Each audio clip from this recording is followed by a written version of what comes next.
Сәлеметсіздер ме, құрметті оқушылар? Бүгін сіздермен сезім мүшелері, соның ішінде көзбен таныс боламыз. Яғни анализатордың бір бөлігі болды. Көз жалпы сыртқы ортадағы әртүрлі тітіркендіргіштердің әсерінен көру мүшесі болып табылады. Яғни көзде рецепторлар болады, сол рецепторлар арқылы біз көреміз, сеземіз және жүйке жүйеміз арқылы талдаймыз көрген затымызды. Көздің өзі екі түрлі бөліктен тұрады. Бірінші ол көздің алмасы және көздің қосымша бөліктері. Көздің қосымша бөліктері дегеніміз не? Яғни көзге әртүрлі сыртқы ортаның факторынан келетін заттардан сақтайтын мүшелер. Оған біз қасты жатқызамыз. Одан бөлек кірпік, қабақ, жас бездері және бұлшықеттер. Олар көздің қосымша бөліктері болып табылады. Енді әр қайсына жеке-жеке тоқталатын болсақ, қастың негізгі қызметі қандай? Қастың негізгі қызметі ол бізде, мысалы айтқан кезде, тер болады, адамның маңдайынан аққан терді ұстап қалу қызметін атқарады, яғни көзге қарай жібермейді. Кірпік әртүрлі жарықтың, шаң тозаңның немесе микробтардың ішке қарай кіруін тұтқыр қылып ұстап қалатын қабілетке ие. Қабақ көздің жалпы қимылдауына сыртқы ортадан келетін қатты заттарға бірден реакция көрсете алатын қорғаныштық қызмет атқаратын бөлігі. Және бұлшықеттер. Мынау сіздердің көріп тұрғандарыңыз көздің бұлшықеттері болып табылады. Яғни былайынан қарайтын болсақ, міне. Және мына жерде қарайтынымыз бұл көздің бездері. Осы көз бездерінің ішінен жас бездер болады. Жас ағады. Жас бездерде ол бізде қосымша бөлікке жатқызылады. Көздің бұлшықеттері бізде қандай қызмет атқарады? Көзді ашып жұму, немесе жыпылықтату, қарашықтың кеңейіп, немесе оның үлкеюіне көмектесетін бұлшықеттер. Мысал ретінде айтатын болсақ, егер біз ымыртта, яғни қараңғыда далаға шығатын болсақ, көздің қарашығы үлкейеді. Ал керісінше жарыққа шығатын болсақ, көздің қарашығы кішірейеді. Осы қарашықтың үлкейіп, немесе кішірейіп отыруын осы бізде бұлшықеттер қамтамасыз етеді. Және одан бөлек көзді әртүрлі пішінге келтіріп, яғни көздің алмасын қимылдата қозғалысқа келтіруге де қатысатын мүше болып табылады. Келесі бізде жас бездеріне келетін болсақ. Міне жас бездердің өзегі осы жерде және мынау бездің өзі. Жас бездердің негізгі қызметі көзді ылғалдандырып тұру. Бірінші кезекте, яғни көзге жылылық немесе ылғалдық қасиет береді. Одан бөлек ішке түскен микробтарды да жаңағы сыртқа шығарып жіберуге қабілетті. Немесе зат алмасу процесіндегі кейбір заттарды да осы жас бездерінің көмегімен сыртқа шығарылып отырады. Бұл бізде көздің сыртқы бөлігі болып табылады. Сіздерде ұбт-да да дәл осы сұрақтар көбірек кездеседі. Яғни көздің сыртқы қабаттарына нелер жатады? Оған жаңа айтып өткендей, қабақ, кірпік, қас, бездер, бұлшықеттер ол бізде негізгі сыртқы қабат бөліктеріне жатып кетеді. Және ерекшелігі бар, мынау тура көздің алмасының жанында терінің ішкі бөліктері өте жұмсақ болады. Осы жерде бізде капилляр қан тамырлары көптеп шоғырланған. Мысалы алатын болсақ, егер көзге қатты қысым түскен жағдайда, адам қатты жылаған кезде, немесе тағы да бір қатты қысымдар түскен кезде, осы көздің айналасы көгеріп кетеді. Неге? Себебі көз айналасындағы капилляр қан тамырлары жарылып, соның нәтижесінде көгілдір түсті береді қан тамырларының жарылуы. Енді көздің алмасына келейік. Көз алмасы деп отырғанымыз біздің көздің ішкі негізгі мүшелері. Міне оның жалпы келбеті мындай болады. Ал мынау шығып тұрған не деп ойлайсыздар? Бұл бізде жүйке. Яғни біздің көзімізді тікелей мимен байланыстыратын бөлім. Енді көздің алмасына келейік. Көз алмасы, көздің ішкі құрылысы. Мынау сіздердің көріп тұрғандарыңыз ақ қабығы, қарашық, нұрлы қабықты көріп тұрмыз. Жалпы көз алмасының өзі 3 қабаттан тұрады. Ол бізде ақ қабық, ең сыртқы қабаты, одан кейінгісі бізде тамырлы қабат, яғни ортаңғы қабаты деп атайды, және ең ішкі қабаты, мына жердегі ішкі ортаңғы сарғыштау түс болып тұрған қабат, ол бізде торлы қабат, көздің ішкі қабаты деп атайды. Оқушылар қабаттардың барлығын жаттап алыңыздар, оның барлығы ұбт-да жеке-жеке бір сұрақ болып келеді. Келесі бізде осы көз қабаттарының ішінде ақ қабыққа тоқталайық. Біздің кәдімгі көзімізді қарайтын яғни көзімізбен көретін сыртқа бірден білінетін қабаты ол ақ қабығы. Міне, ол осы қабат. Ол негізгі көздің ақ қабығының ерекшелігі ол бұлшықеттермен байланысқан. Жаңағы бізде көзімізді қимылдатуға қабілеттіміз ғой. Вот сол қабілеттілікке осы бұлшықеттер тікелей қатысады. Келесі бізде көздің алдыңғы жағында көзге көрінбейтін мөлдір қабат орналасады. Оны бізде қасаң қабат деп атайды. Яғни мына жерге қарайтын болсақ, міне. Мынау ең мөлдір қабаты көздің ақ қабығының алдында орналасатын мөлдір қабат. Яғни ақ қабық және оның сыртында көзге көрінбейтін өте жұқа мөлдір қабаты болады деген сөз. Ол бізде қасаң қабат деп аталады. Қасаң қабат ол как пленка секілді болады. Негізгі қызметтерінің бірі қорғаныштық. Мысалы алатын болсақ, көзге бөгде шаң, тозаң бірінші ақ қабыққа түспес бұрын қасаң қабықта тұтқыр болып ұсталып қалады. Яғни қорғап тұратын осы қасаң қабаты. Немесе жантақ бір нәрсе керісінше көзге түскен жағдайда қасаң қабық зақымдалып, одан кейін барып ол ақ қабыққа өтеді. Келесі бізде мына жерде ақ қабық. Және мынау өте мөлдір болып тұр. Келесі бізде тамырлы қабаты деп атайды. Ол көздің негізгі ортаңғы қабаты. Сіздерде ОБТ-да дәл осыған байланысты сұрақ бар. Көздің ортаңғы қабаты немесе көзді қоректі заттармен, оттегімен қамтамасыз ететін бөлігі деп сұралады. Ол бізде тамырлы қабаты. Тамырлы қабаты өзі аты аталып тұр, тамырлардан тұрады. Капилляр қан тамырлардан көптеп шоғырланған бөлігі. Сондықтан ол тамырлы деп атайды. Тамырдың негізгі қызметі өздеріңіз де білесіздер, оттегін тасымалдау, қоректік заттарды тасымалдау, қанның қызметі. Бұл жерде дәл сондай қызмет атқарады.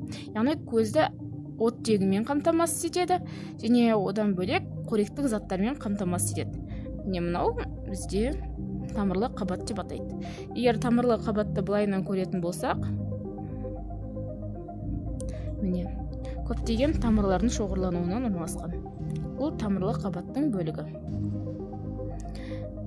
Және келесі бізде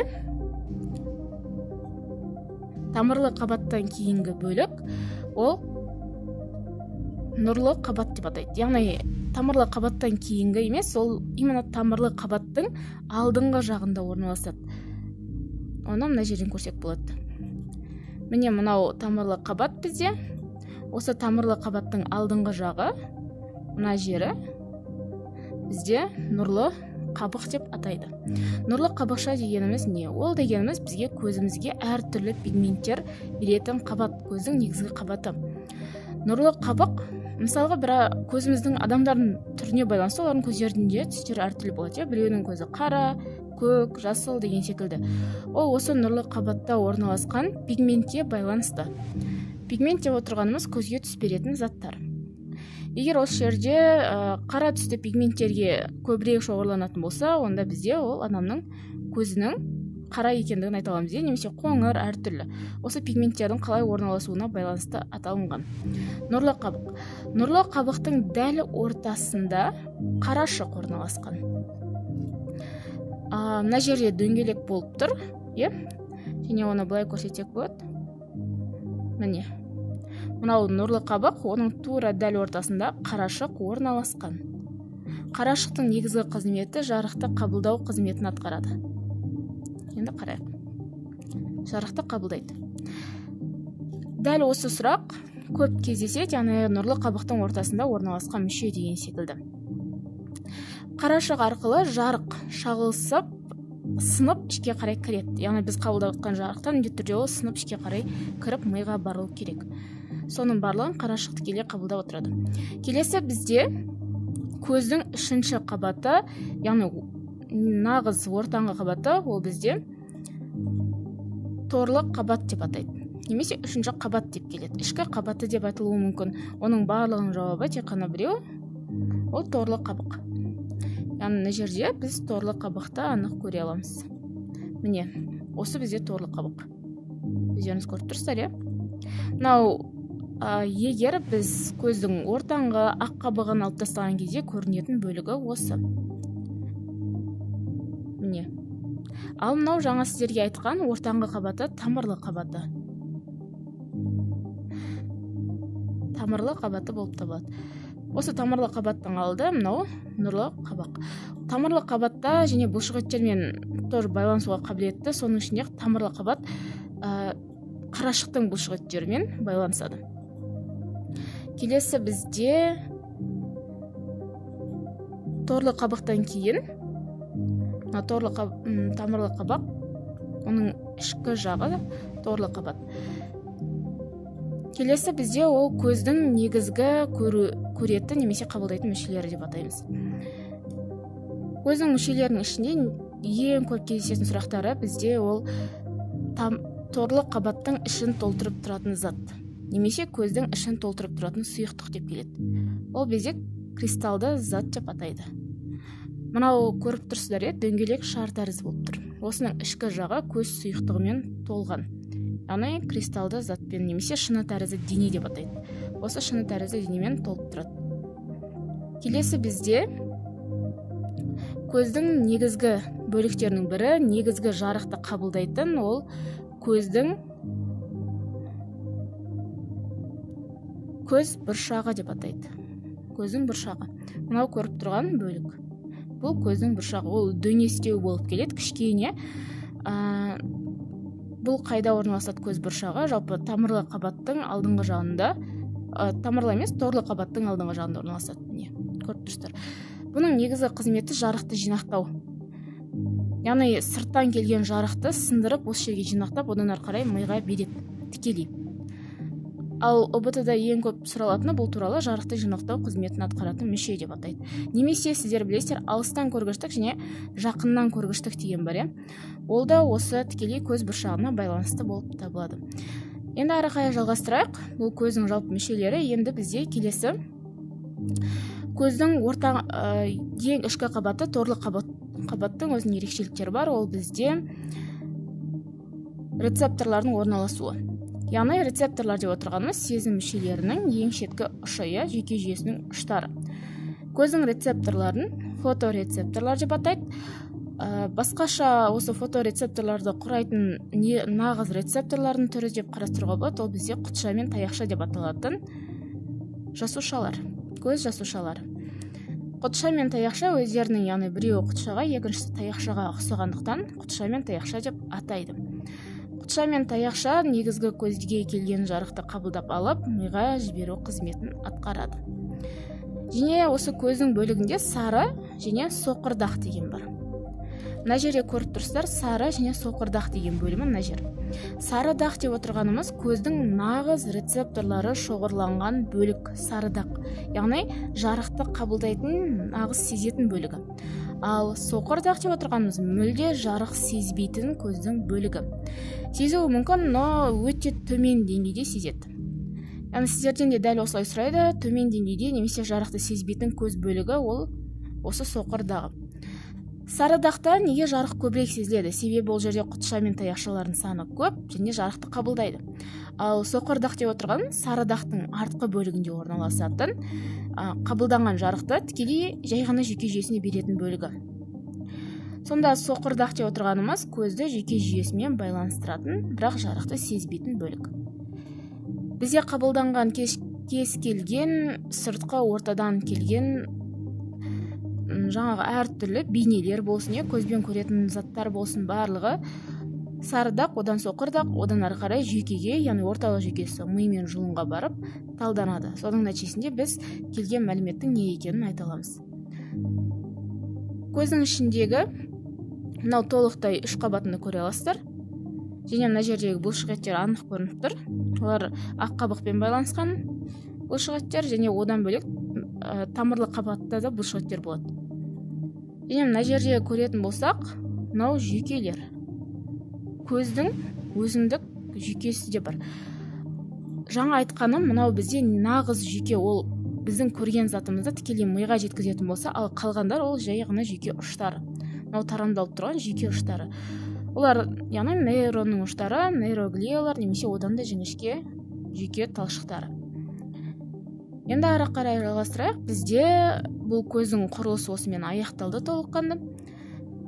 Көздің өзі сыртқы ортадағы келген әртүрлі әртүрлі бейнелерді қабылдауға қабілетті, бірақ одан бөлек егер көзге микроорганизмдер немесе сыртқы ортаның механикалық әсерлерінен күш түскен жағдайда көзде әртүрлі аурулар пайда болады. Көздің ішінде бізде дальтонизм деген ауру бар, білесіздер, тұқым қуалайды түстің ажырата алмайтын ауруы. Бұл сіздерде ОБТ-да түс ажырата алмайтын көздің аурулары деп келеді. Келесі бізде конъюнктивит деп аталатын ауру бар. Ол бізде көзге микроорганизмдердің түсуінен пайда болады. Яғни мынау сіздердің көріп тұрғандарыңыз, ақ қабыққа немесе ақ қабықтың алдыңғы жағы өте жіңішке, қысаң қабыққа болсын, тамырлы қабат немесе нұрлы қабыққа микроорганизмдер түскен кезде көз қызарып, іші қанталап кетеді. Ол бізде уже конъюнктивит, яғни микроорганизмдерден қабыну. Келесі бізде ол катаракта деп аталатын ауру. Көздің мына жерде егер былайынан толық көрсететін болсақ, көздің мынау нұрлы қабығын көріп тұрсыздар ғой. Осы нұрлы қабығының іші ақ болып көмескілене бастайды. Яғни катаракта ауруы деп отырғанымыз бізде жалпы көз қабықтарының көмескеленуінен пайда болатын аурулардың бірі. Яғни катаракта ауруы бізде көзге аппақ пигменттердің түсіп, және одан адамдардың көздерінің толыққанды немесе жартылай көрмей қалуына алып келеді. Көз аурулары, құрметті оқушылар, осымен аяқталды. Көздің құрылысы сіздерге түсінікті болды деген ойдамын. Келесі сабақта көріскенше.